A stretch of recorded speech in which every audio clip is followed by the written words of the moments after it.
Hi, everyone. Thank you so much for joining us here today at the U.S. Climate Action Center at COP26. I wanted to live stream directly from the pavilion floor or the Action Hub.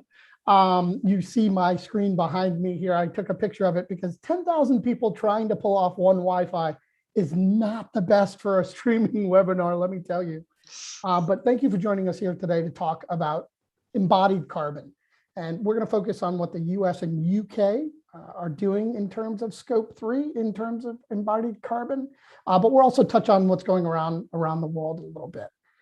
So who the heck are we? Who are you listening to right now? And who's this very handsome gentleman I have with us? Obviously, I am from the United States, and we're being hosted by the US Climate Action Center. So I am from the United States. My name is Josh Jacobs, Director of Sustainability for WAP Sustainability. But since we are being graciously hosted in Glasgow, I figured why not go get a really one of the smartest UK residents I know, Sean McCarthy, Order of the British Empire. Mr. McCarthy, I always forget, do I have to call you sir with that OBE behind there? Are you knighted? What is happening? No, Josh, we've had this conversation before. You really don't have to call me sir. I do not live in a castle. I don't have a butler. I just have a nice thank you from the Queen from a piece of work that I did a few years ago in the London Olympics. And Good afternoon, everybody. Good afternoon. And it's Glasgow, by the way, Giles. I know. Glasgow. Come on. I've been screwing it up all week. The Scottish have certainly been reminding me. And that little piece of work, Sean, is why you are considered a global expert in sustainable procurement. So let's not minimize it. You headed up sustainable procurement for the London Olympics. And that's why the Queen was so thankful. Along with being the director and head of Action Sustainability, an organization that focuses on moving organizations ahead in their sustainable procurement. You're also chair of the Supply Chain Sustainability School, which is a wonderful resource for organizations. So, Sean, thank you so much for being here for the next hour with us. Oh, thanks for inviting me. It's great that I have to gate crash the American delegation to get to speak at COP. So what we're going to do is I'm going to kind of talk about why the heck we're doing this, what embodied carbon is, and then we're going to let Sean chat about what's going on in the UK, and I'm sure I'll ask some questions as him and I have our own repertoire that him and I go through with these things, and then I'll talk about the US, and then we can kind of banter on what's going on around the world. If you're listening into a COP presentation, you're not asking why carbon, but I always like to start with this. We're in the middle of a climate crisis. I'm done calling it climate change. I'm done calling it a climate problem. It's a true honest to goodness crisis. And we're on an unsustainable path. No matter the path that we pick at the moment, we are going to inalterably change our world. That is irrefutable at the moment. I can't hear any scientist actually coming up with how to oppose that at the moment. It's just varying degrees of how much we're going to change, and all the data is showing us that. The interesting part to me is not that it's about carbon and we're focused on carbon. It's that it's now trickling out beyond us, quote unquote, tree huggers, right? And climate scientists and stuff like that. Not even just the politicians. We're talking the economic world is now starting to understand this concept. If you look at the World Economic Forum Global Risk Report 2020, you'll actually see here that over the years, starting in 2007, they've talked about the evolving risks to the global economy, right? And green in this chart is environmental, right, impacts. And we know that environmental and the climate catastrophe that we're in has societal and geopolitical impacts. But look at how much the economics people, the people focused in the financial sector, have raised the environmental risk to very high levels over the years. It's almost all green, right, in terms of likelihood of global risk. The one that really shocks me here, though, is just the World Economics Forum, how do respondents perceive the impact and likelihood of global risk from 2021 report. Look, we're going through a global pandemic that hasn't been seen in 100 years. Yet climate action failure is right there at likelihood and impact that infectious diseases. So this is why we're talking about carbon. Again, and why are we talking about carbon? We need to mitigate the risk that we've put ourselves in for our planet. Our financial organizations are telling us for our investments, for organizational reputations, and obviously, hopefully all of us for our children and our grandchildren, those that come after us, because as the saying goes, we're just borrowing this planet from them. So what do we mean by embodied carbon? We hear people talk about we're lowering our emissions, our greenhouse gas emissions. Sometimes you'll hear terms like scope 1 and scope 2. Those are more along the lines of operational carbon. So let's get into embodied carbon and what we mean and what Sean and I are going to talk about today. So if you're trying to go from the number 100 of anything, it could be widgets, it could be Christmas presents, it could be units of carbon. To get to zero, you kind of understand that. But what if we changed it and said the number is 200 to get to zero? Obviously, that's a significant difference. Anyone in kindergarten grade level can understand that 100 and 200 are very, very different. Well, that's where we are in terms of the discussion. Right now, a lot of the conversation around neutral or net zero or negative, net zero 20 blank. I almost had t-shirts made to bring here to COP of all the commitments, net zero by 20 blank, right? It all matters on where you start to be able to get to zero, right? If you're 100 units away from zero, you know where you have to get. But if you think you're 100 and you're actually 200, it's going to take you double the time. So as I mentioned, scope 1, scope 2 are common things that are being worked on the planet by organizations. Scope 1, again, is from company facilities and company vehicles, specifically fuel burned there, right? The reporting company is burning the fuel at the source. This is the greenhouse gas emissions there. Scope 2 is that indirect purchased electricity, steam heating, cooling, for own use, things of that nature. And those two have been worked on for years. People have a very good understanding how to deal with them, even have some really great ideas on how to reduce them. Heck, the past week at COP, I've heard some phenomenal new ideas on scope 1 and 2, or what people have been doing.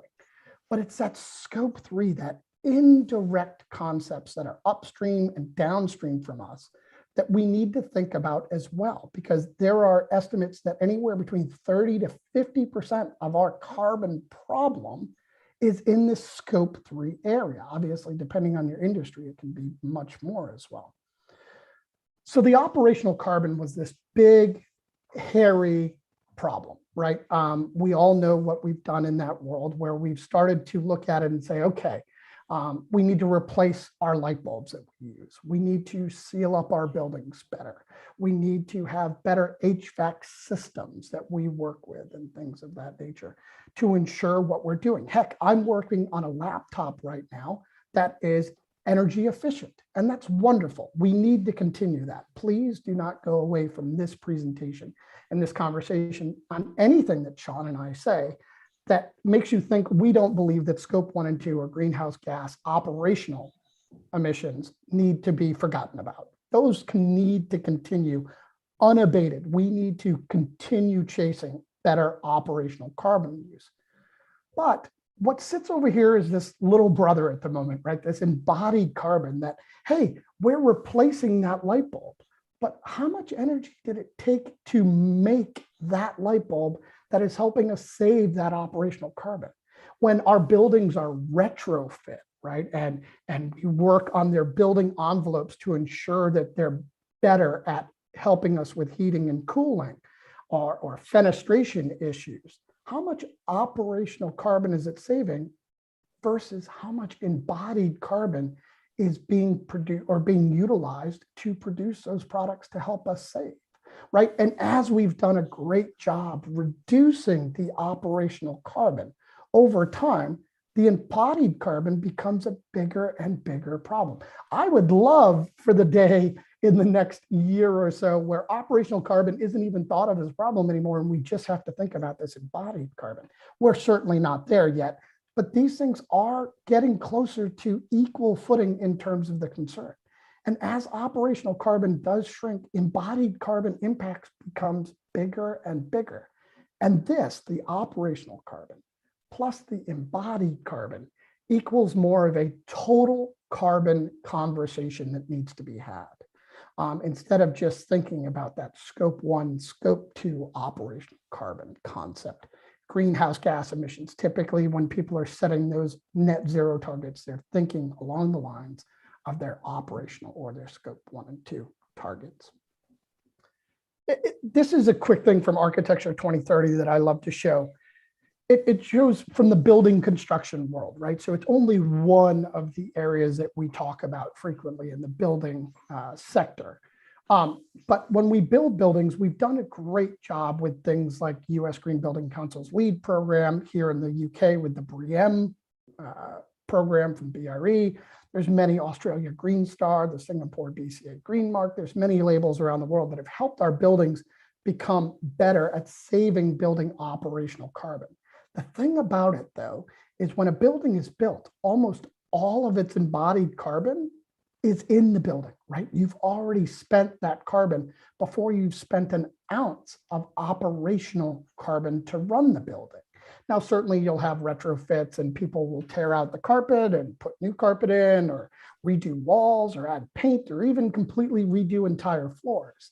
But again, most of your operational carbon isn't even in the building yet by the time it's built.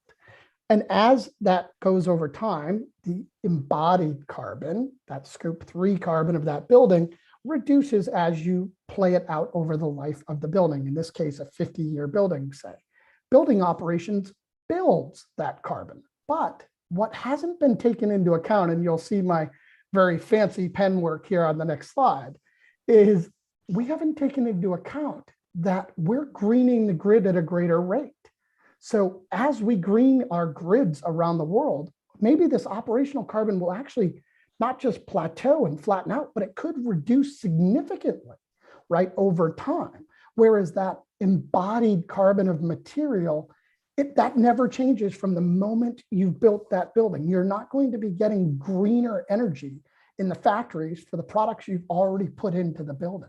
So there's a chance that the operational carbon never actually crosses paths with that embodied carbon impact. Again, just a quick graph on that construction world. And again, this isn't just about construction products. Like I said, it's about electronics. We deal with buildings in total. We deal with cars, vehicles. I had a conversation with an airplane designer earlier today at COP about embodied carbon. It's everywhere. But this is a good graph to understand that it's not just that operational stage maintenance carbon or operational carbon. There is carbon throughout the life cycle of a product, from the manufacturer and design stage of products and buildings to the construction stage to the throwing away. Here we call it the deconstruction stage. If we're lucky, we deconstruct buildings, but longer term, the waste has a carbon impact to it. None of this conversation is possible without data. One fear I have today, and Sean, I'll be interested in your opinion here in a second, is I'm hearing a lot of commitments from organizations, excuse me, and that excites me. I'm very happy about that, but it also worries me that you hear these commitments. We're going to be net zero by 20 blank. Again, the t-shirt I should have had made here at COP.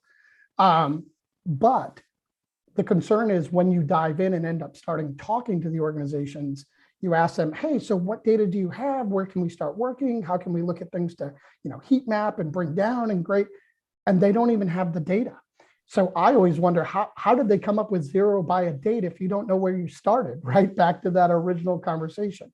So gathering the data, scope 1 and scope 2, many, many ways to gather it today. Greenhouse gas protocols on it that have been utilized for years and years. Organizations do it very well. And have many different organizations to help you, including Sean's and mine would help talk about your greenhouse gas emissions in scope 1 and scope 2. But that scope 3, we need to start collecting data to understand scope 3. And there are organizations out there that are actually doing this. It's really wonderful to hear. But we need more and more to start looking at that scope 3. Again, this is just sort of that conversation where it needs to be a complete pie, right? Scope 1 and scope 2, easy to start kind of area to look at, understand, go get, you can use, gas bills and electric bills and things of that nature to look at. But that scope 3, you need to truly dive in to your supply chain and your use phase world and waste at the end of life to really fully understand it. Sean, I'm going to ask you a question here about what the UK is doing in this area over time, but I kind of wanted to start with a level set here of what embodied carbon is. What haven't I touched on there, sir? If you could give some flavor to another thought process around what embodied carbon is. Yeah, thanks very much, Josh. I guess, the conversation is very similar here in the UK at the moment. Everybody's talking about scope 3, scope 3, scope 3. A lot of organizations are saying they've got a pretty good handle on their scope 1 and 2 emissions. I don't necessarily always believe that because, as Josh said, you need to have the data and you need to be able to provide the evidence. I guess the only other thought from my perspective at this moment is that somebody else's scope 1 and scope 2 is part of your scope 3. It's all about the value chain. I think we need to think about scope 3 emissions in at least 2 different ways. One way is thinking about the materials, as Josh said, the stuff that we buy, the concrete, the bricks, the steel, the cladding, the electronic components, whatever it might be, has some embodied emissions in that product that we buy. But in addition to that, our supply chain also has its own emissions operationally, which if it's within our supply chain, then that's part of our scope 3. And I think one of the things that we're finding is there's an incomplete understanding of all of those things. And as we procure more services, and more maybe goods as services, as we're looking to procure the use of a jet engine for its life by way of example, or if we're looking to produce delivered goods or maybe supply and install type of goods, there are emissions related to that operation of that organization as well. And measuring those things starts to become more and more complex. So yeah, scope 3 is where it's at. I completely agree with you, Josh. We can't ignore operational emissions because a lot of organizations still haven't got their head around it. I suppose the other thing from my perspective, before we get into depth in what's happening in the UK, is actually it's not really rocket science. If you look at if you look at products, and a number of product manufacturers in the UK that supply the big carbon emitting products like concrete, steel, those sort of things, they've got a pretty good handle on the emissions of their product lines now because their customers continue to ask for it. But when you go deeper into the supply chain to ask about their operational emissions, really it's your electricity bill, it's your gas bill, it's your vehicle miles, it's those pretty simple things. So everybody has that data. It's a question of how we actually pull it together to understand it in a better way. And I think is the challenge. So I think for me, we're both consultants in this field. And for me, consultants often have a propensity to make things sound more complicated. So you can sell more consultancy to your client because they believe it's complicated. Actually, it's not, in the majority of cases, it's not that complex. It can be done. Yeah. So Sean, you've just told everyone we're not as smart. So thank you. That's wonderful. Yeah. I was trying to pretend that we were the wicked smart ones in the room, if I may steal something from my Boston heritage. But no, you are right in terms of it's driving down into the supply chains, right? And to be honest, I mean, there's lots of issues with understanding supply chains now. I mean, here at COP, there's been presentations on slave labor and equity in the supply chain and fair pay and obviously indigenous peoples' rights and things of that nature. So there's massive amounts of things going on in the supply chain. But driving this down through the supply chain is where I think the expertise comes in, right? And how to get it out. I have loved that. And in fact, I've used the same statements in the past that, your scope 1 and 2 is someone else's scope 3. Obviously, there are things that add on to that, certainly. But as we green over time our grids and our operational energy, it will help scope 3. There's no question. But until every single factory and every single supplier is on a quote unquote renewable grid, then we are going to have that impact, right? That our carbon, it's not just pulling stuff out of the ground, right? The essential minerals, there will be operational carbon that becomes my scope 3 upstream, right? So it is a very interesting animal that it is all passed up the chain and down the chain, but we need the chain to connect better than it is today in terms of information and really getting that information through. So Sean, you had mentioned that there's a lot of talk around scope 3. So I'm going to slide ahead here and ask that question to you. And I may jump in occasionally with a question because, again, as we know, the US and UK are long-term friends, but we don't always understand each other. So that you can tell by me not even being able to say the name of the city that I'm in correctly. But please let us know what's going on in the UK around embodied carbon and scope 3 emissions, if you would. Yeah, thanks, Josh. To quote Sir Winston Churchill, two nations divided by a common language sometimes, but yeah, we understand each other reasonably well. Certainly. Okay, so what's happening in the UK around scope 3? Well, I think if I were to look at things like big infrastructure projects and publicly funded projects in the UK, I think the knowledge of embodied carbon is quite good. And we start to see, very large road building, rail building, environmental projects, those sorts of things, starting to make decisions around carbon. They really are evaluating the options using carbon. So when you're starting to look at how you might, build a railway, for example, those things are modeled using commonly available now carbon tools, where we can start to understand that the difference in emissions between various different options that are available for our infrastructure projects. And, lo and behold, not surprisingly, the lowest carbon option is usually the cheapest. And that's something that's, that's been explored in the UK for quite some time. As Josh said, I was involved in the London Olympics, London 2012. I chaired something called the Commission for a Sustainable London 2012, which was a strategic assurance body that was assuring the promise that we would deliver the most sustainable games ever. And back in 2008, 2009, we were looking at the embodied carbon emissions of some of the buildings. There was an initiative to go out to buy concrete, where 50% of the evaluation score for the concrete was based on the carbon footprint of that concrete. And lo and behold, the supplier with the lowest carbon footprint was also the cheapest supplier. There is a direct correlation between cost and carbon emissions. So I think in projects, big infrastructure projects in construction, it's certainly not a perfect world, but because the client now, the end client, usually a government body or a government agency of some sort, is saying you must consider carbon throughout the process, throughout the design and construction of a project. So that is looking pretty good.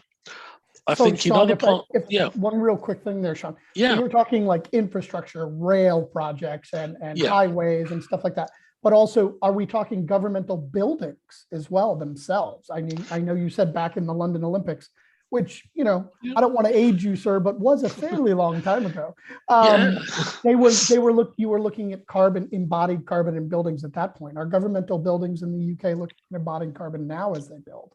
In the main, I mean, not always, obviously. And as you say, yes, if we look at London Olympics, it was ago we were building the infrastructure. It was around about we won the bid in 2005, and it was around about 2008 the facilities were being designed, and embodied carbon was quite a new thing then, but it was certainly being looked at, and it is a little more commonplace now in government buildings and infrastructure, and through some more enlightened commercial clients, if you like.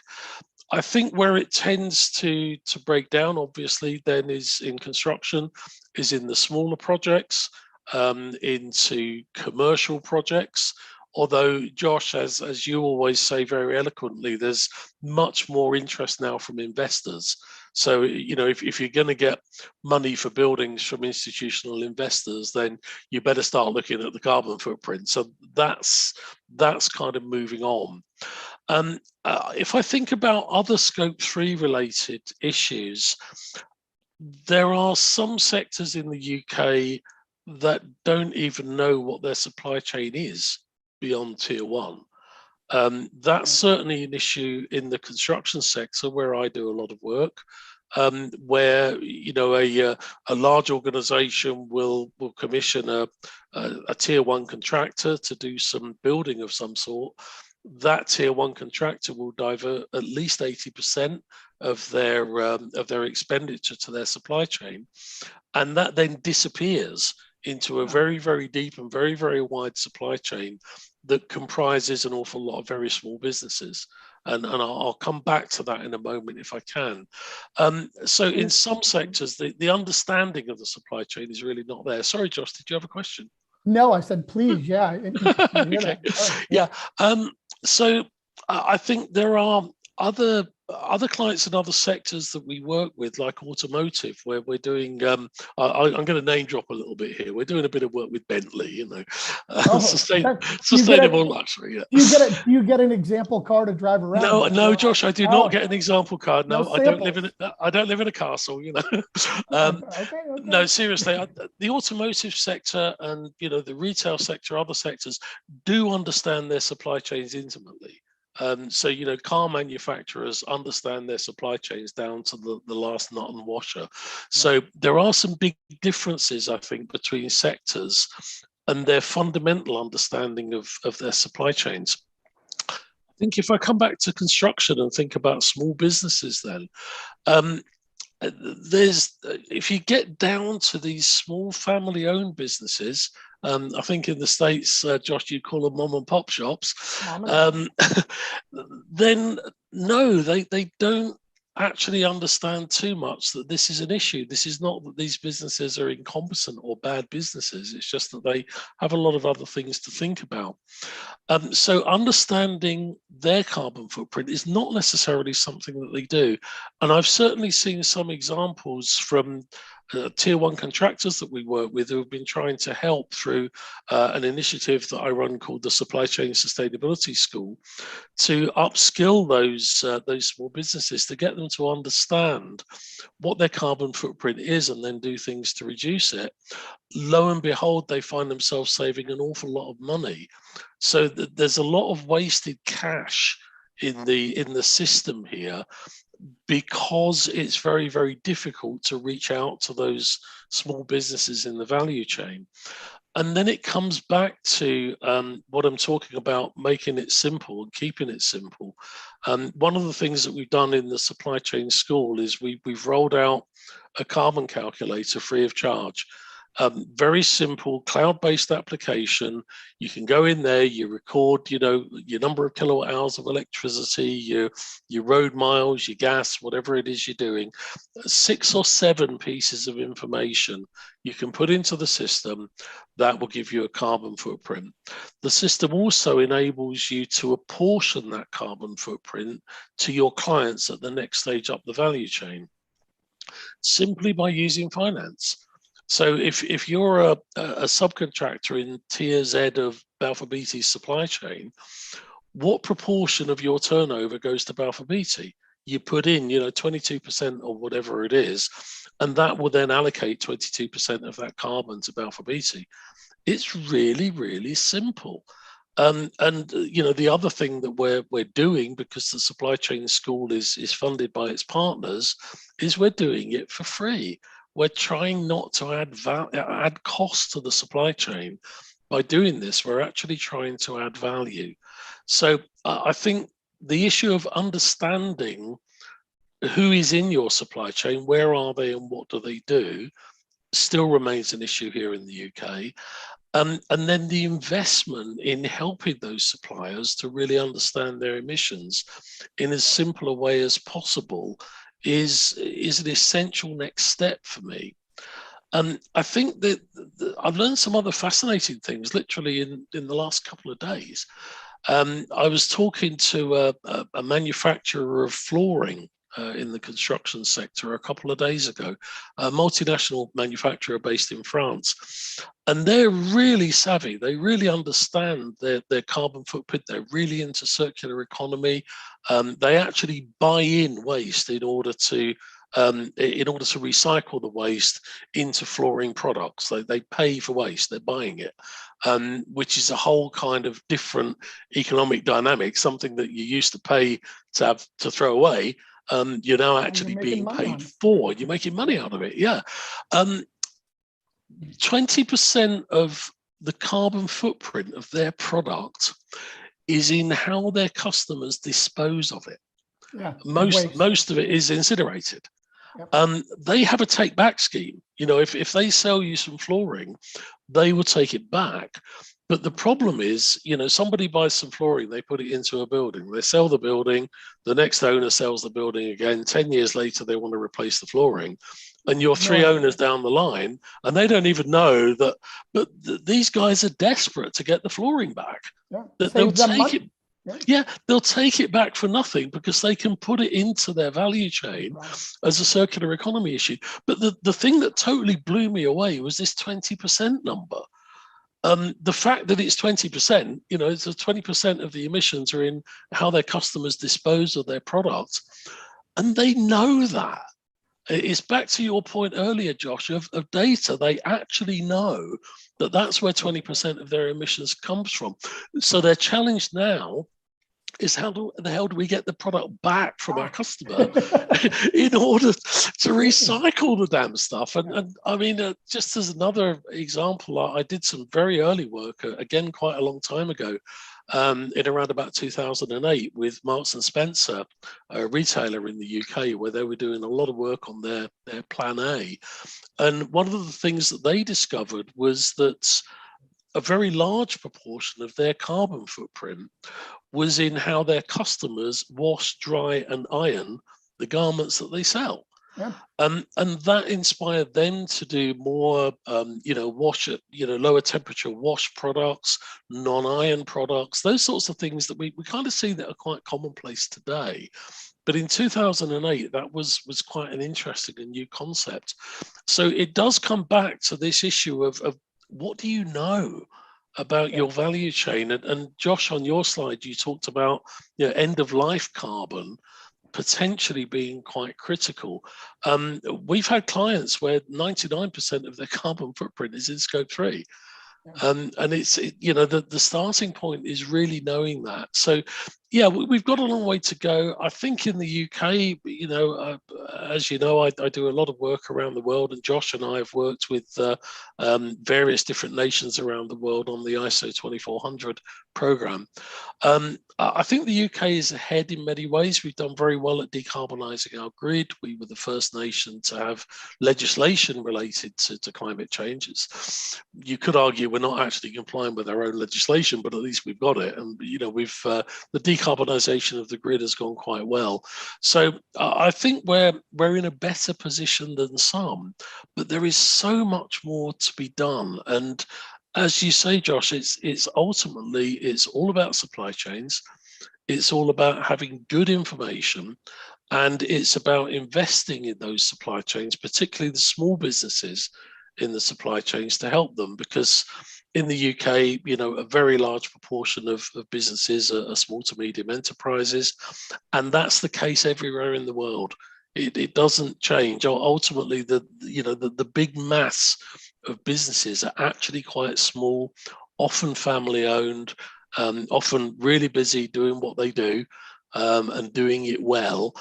Those guys need help, and they need simple tools to help them to make it happen.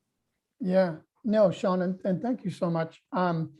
It's amazing, no matter where we talk about that, the problems are the same, and it's understanding, right? Like you mentioned, that an organization understands that 20% of their carbon impact comes from a very, well, now you've heat mapped. Now you know exactly where to target your funds or your time or your effort that you can focus in on. it's I call it the Levi's, right? And Levi's and Tide, and not to name drop, but like you said, Levi's came out and said, hey, you don't need to wash our jeans every time you wear them, by the way, because all of their carbon impact, right, is in that wash cycle. Tide knows that, you know, at least in America, people have been washing on warm and hot water for years. Well, that's where most of their impact was. And so they started to explain to people, you know, our stuff works in cold water.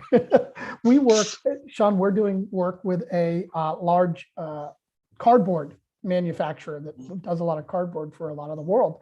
And same thing, they're taking in waste because it's you know, it's a supply chain. I've always made the contention that we mislabeled waste from the beginning. It should just be another supply chain for everyone, right? Because there's a lot of stuff in there. I mean, we're going to start mining these landfills that we have around the world for precious metals very shortly, my friends, if we keep buying new phones and laptops and things like that. So Sean, that's wonderful. Thank you again, in terms of the UK and where you are. And by the way, you didn't have to show off by saying that you guys can pass climate legislation. You know, we're working on that in the US. We just passed our infrastructure bill. We're working on our large Build Back Better reconciliation bill, which hopefully will unlock even some more climate work that we can do in the United States. So that's awesome. So in terms of the US, and Sean, as I go through, please feel free to jump in with any questions as always. We've done some fairly good things at different levels. As I joked a little bit, at the federal level, we went through a little bit of a hiatus there with carbon, as many folks around the world probably knew. In fact, our statement here at COP of most of the US delegates that are walking around is, America is all in. We are back in. We're very proud of that. And a number of us are wearing our pins that we're all in on climate here. So let me go through briefly some of the stuff that's happening in the US around embodied carbon specifically. The first thing I'm going to bring up is these Buy Clean Acts. The reason it's called that is legitimately kind of the grandfather of all our Buy Clean Acts came out of the state of California. Like many things in the sustainable marketplace, California likes to lead, you know, being the 5th or 6th largest economy on the planet and very sustainably focused. They came up with the Buy Clean California Act. And what that set out essentially is that state-funded purchases of 4 types of products, specifically structural steel, steel rebar, flat glass, which is essentially windows, and mineral wallboard insulation. Please don't ask me why specifically that last one. That's an entire presentation in and of itself. Have to have a global warming potential maximum number that the state Department of General Service Engineering had to develop by gathering all of the environmental product declarations for those products, understanding them, and then purchasing based on products had to show that they're below that. So this was the first time that in the United States, and I believe in a large term like this around the world, where a government said, look, we are going to use our spending power through a legislative realm and put our procurement teams, and Sean is very familiar with procurement on a global basis, having helped led Heathrow Airport and the London Olympics and many World Cups and other Olympics through their procurement journey. And California said, we're going to use our dollars. So they're not, this isn't a new tax on their citizens. They're using their money that they are already spending for these products on projects within the state of California to do better, right? And to pick better products and actually setting maximum global warming potential limits.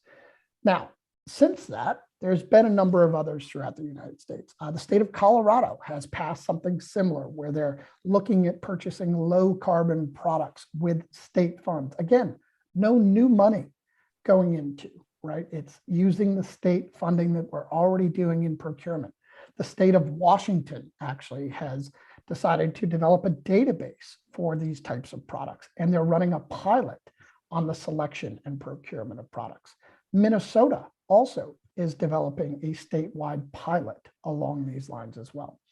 In fact, just while I was here at COP, I learned of the state of New Jersey has a concrete footprint law that has just been passed by the legislation that focuses on lower embodied carbon concrete. Sean, as you had mentioned, concrete and steel have a very good handle on what's going on a global basis. They've known that they have some issues in their embodied carbon for a long time, but they've also done a lot of work in the U.S. There's a lot of discussion around zero steel, for example, in terms of how to actually make steel, because they can be very intensive, energy intensive and carbon intensive, but hopefully being able to pull that back as we move forward. Another thing that the states, and it was just officially announced here at COP by Governor Inslee from the state of Washington, he announced that the Pacific Coast Collaborative, which is a number of states on the US coast of the Pacific, shockingly enough, the name works. They've launched the Low Carbon Construction Task Force. What the Low Carbon Construction Task Force is to look at how to increase the market development, the development of and the procurement of low carbon products.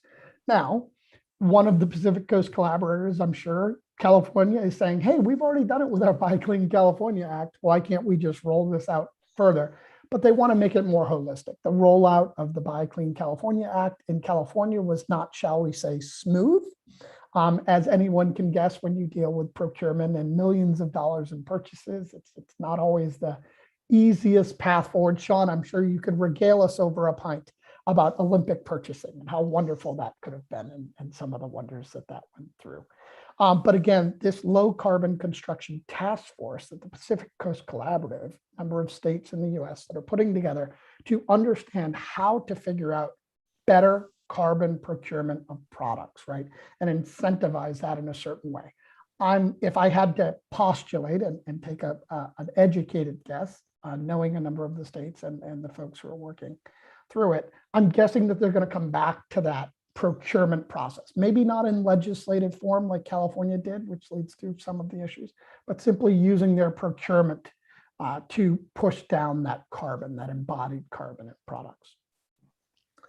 Another interesting area is what we call our code system in the United States. Because of our size and the way that the United States was set up, during, Sean, what I affectionately like to call first Brexit, when we decided to leave Britain, which, by the way, I thought we did it with a flourish, but just me. Anyway. You do everything with a flourish, Josh. We really do. We really do. It's kind of our American way, right? And during our Brexit, the way we were set up, we have lots of different codes throughout the United States. We have model codes, but individual states and municipalities can vote and have their own codes for buildings and things of that nature. So there is something called the International Green Construction Code, or the IGCC, which is actually the technical guts are taken from a standard called ASHRAE 189.1. I am directly involved in both of those, so full disclosure.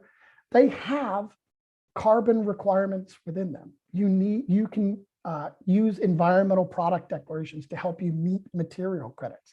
There's a whole building life cycle path that you can take to show a building's impact. So looking at carbon in these ways, at least starting to look at that carbon.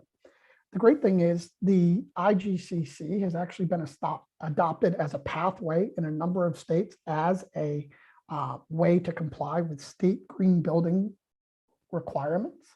Then there are municipalities like the Washington, DC, Baltimore, Denver, Phoenix, a number of others that have utilized the IGCC as part of their code. They've actually integrated it into the building, electric, fire, structural code system that they have. One that shocks people is actually Dallas, Texas. Not always known as a hub of sustainability, but Dallas, Texas has adopted a green code that has embodied carbon-focused concepts within it.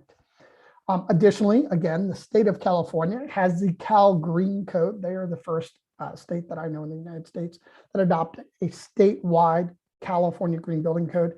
They obviously have a lot in their in terms of operational energy and things of that nature. They haven't focused a ton on embodied carbon yet. We are working with the state of California to hopefully get that state code to actually start to look at embodied carbon.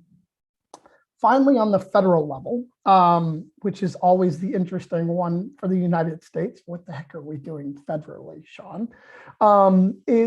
We've actually had previous versions of the buy clean concept that was in the state of California and other states, as I mentioned, proposed in our legislation. In fact, the last couple of sessions of our Congress before this one actually had buy clean acts proposed. They did not move forward. For some obvious reasons, if you understand the US political nature. We do envision some of those potentially coming back, but more importantly, in this current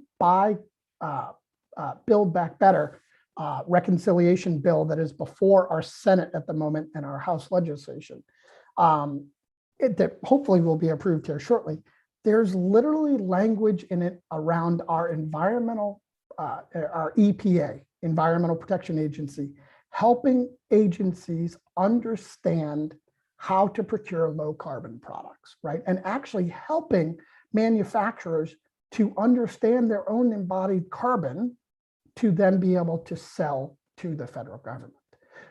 There's literally language in a Department of Energy section of this reconciliation bill. And I get very excited about this because it's one of those first times that a DOE, money has been allocated for our Department of Energy, where it doesn't just talk about the operational energy. They literally make the statement, procurement of low carbon products.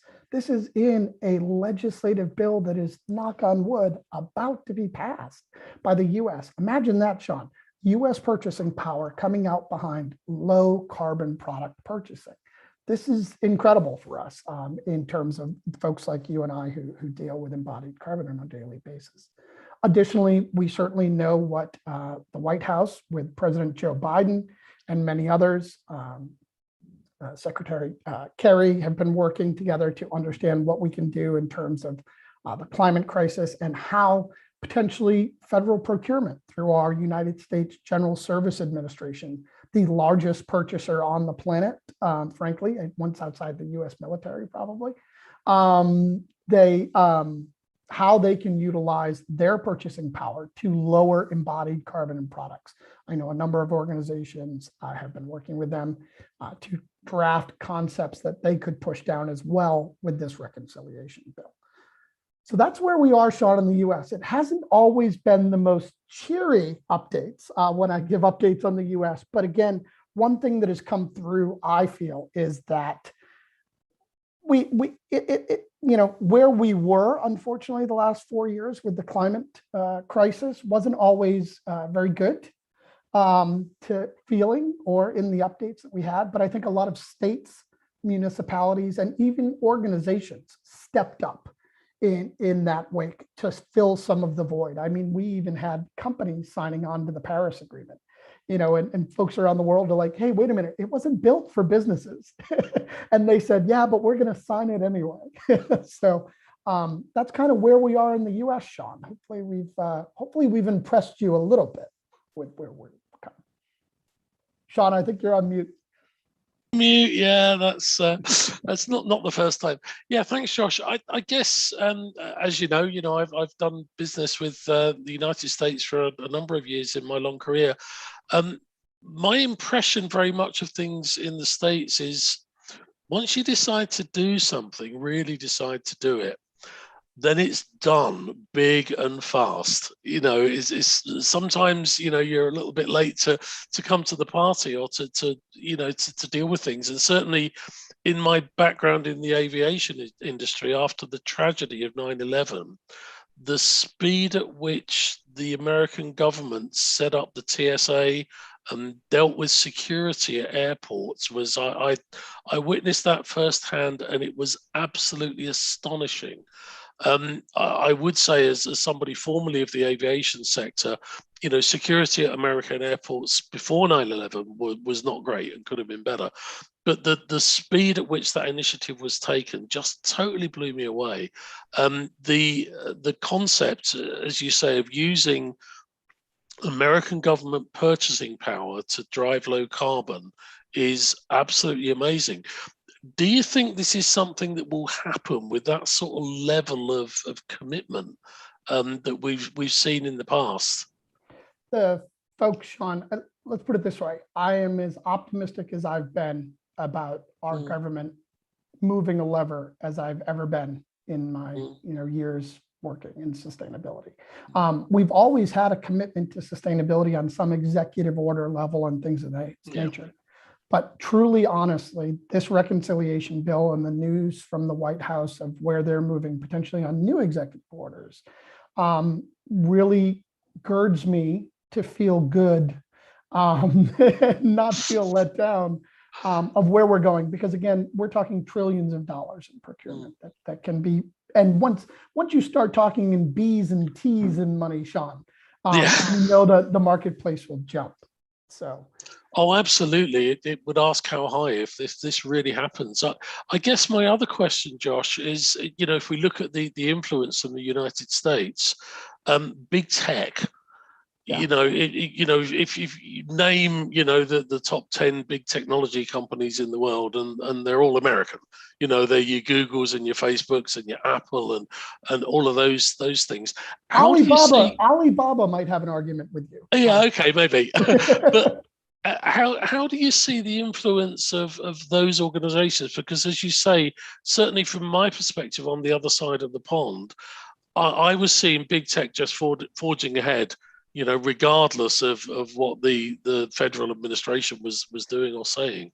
Yeah, and they have, you're absolutely correct. Here at COP, I've actually spoken with and listened to a number of speakers from someone like Microsoft. Mm, Again, not endorsing anyone directly, obviously, please understand that. But they are talking, and Sean, unprompted, they mentioned scope 3 and how that was their biggest area, right? And they own lots of square footage around the world. And yet their scope 3 is where they need to make their cuts, right? And they personally came out and said that. And I know a number of the other organizations. I don't think it's officially public yet, but there is a large building owned by a tech firm on the West Coast. Could be the largest building on the United States West Coast, that we've worked with them for them to understand their embodied carbon in their building, their entire building, right? So they are understanding this concept. Certainly the data centers that they put together are operationally a massive carbon problem, or could be. They're addressing a lot of those as well. But the scope 3, they understand that it's, that 30 to 50%, and they need to think about it. So it's awesome. So Sean, with the couple minutes we have left, always the UK and US focused, of course we are, but the around the world concept, I brought it up briefly before, but would love a minute or two to hear your thoughts here on that financial, right? That is the biggest thing I see going on around the rest of the world in terms of, not as much legislation as potentially in the UK and US, things of that nature, but that financial aspect where someone like a CEO of BlackRock, Larry Fink, comes out and demands carbon plans, right? Have you been hearing that over here and around the world as well? yeah, definitely. I think this is something that in the last 12 to 18 months, the pressure from investors is starting to really bite. And I'm certainly working with private sector clients that are terrified of what their investors are asking for, and recognizing that borrowing is likely to get more expensive, that their stock value could potentially go down if they're not really investing in climate technology, and certainly organizations like BlackRock saying we will vote boards of directors off the board if you don't have a credible story on climate change. So that is becoming much more of an issue, particularly for PLCs and listed companies, obviously, but even organizations that are influenced by private investors. This is becoming a big driver. And as you know, when we developed the ISO 2400 standard, we developed this concept of drivers where you encourage an organization to think about why you need to be sustainable, because your drivers will ultimately drive your what. And I run sessions like this with, executive committees and boards of directors. And, a year, 18 months ago, what about investors? Are investors driving to be sustainable? Nah, they're just interested in return on investment. Forget them, But then I'd sometimes say, well, okay, but how do you know? Have you spoken to your head of investor relations? Do you really know? But then, 18 months, 2 years ago, the answer would still come back now. We've spoken to investor relations and they don't really care. Oh my God, is that a different answer now? It's changed a lot. So that, drivers from customers, drivers from investors, and also from employees. And this is the younger generation of people coming through, a lot of whom are represented at COP where you are, Josh, are making their career choices around sustainability, and and that they want to work with companies that have a really credible story to tell. And the dash for talent is a global thing. We're all looking to try and recruit the best people, and those best people these days want to understand that there's a good story on sustainability generally, but climate change in particular. Yeah, Sean, and we're, yes, from the public and private companies that rush to answer investor questions, we're actually working with investment firms who are having us look at companies for them, right, and get data. It's really unreal, the amount. One other thing I'd be remiss if I didn't bring up. So Sean, if you'll give me a minute to say this before we say our goodbyes, I'm very proud to announce that tomorrow we will be publishing a new greenhouse gas protocol that we worked with WRI on around the methodology for how to account for embodied emissions in built environment projects. WAP, my organization that I work for, is very proud to work on this. And it's going to help companies clearly measure and report on that embodied emissions using a greenhouse gas protocol, right? We've had those greenhouse gas protocols for scope 1 and 2 for years, and they've worked very well in scaling this around the world. But this is going to specifically clarify that scope 3 concept for people in that built environment, and that embodied emissions in that built environment. It's a wonderful concept. We feel very proud of it. We hope that it moves forward in conversations and working with things like the SASB standards and science-based target initiative to bring the investment community and everyone else to understand embodied, start looking at it. And Sean, some of these investor questions hopefully get consistent in their ask and consistent in their answering, and really hopefully shift some of that procurement instead of being a, this product type versus this product type, but within the product types, right? How do you make those discernible choices as you did at the London Olympics? Maybe you don't have the London Olympics budget, but hopefully you can start to make some of those choices. We plan on publishing it here at COP tomorrow, hopefully on the WRI, World Resource Institute website tomorrow. If it does not go up, please email me and we'll be able to get it to you. Mr. McCarthy, not sir, but Mr. Sean McCarthy, it is always a pleasure to have you, sir. I learn something every time we talk, and I can't say thank you enough for joining us at the U.S. Climate Action Virtual Center. Yeah, God bless America. Thanks very much. Thanks very much for inviting me, Josh. I really appreciate it. It's a pleasure as always. Sean, thank you so much. Everyone, thank you for your time. Email us here. It'll be recorded. It'll be up. Again, Sean, thank you.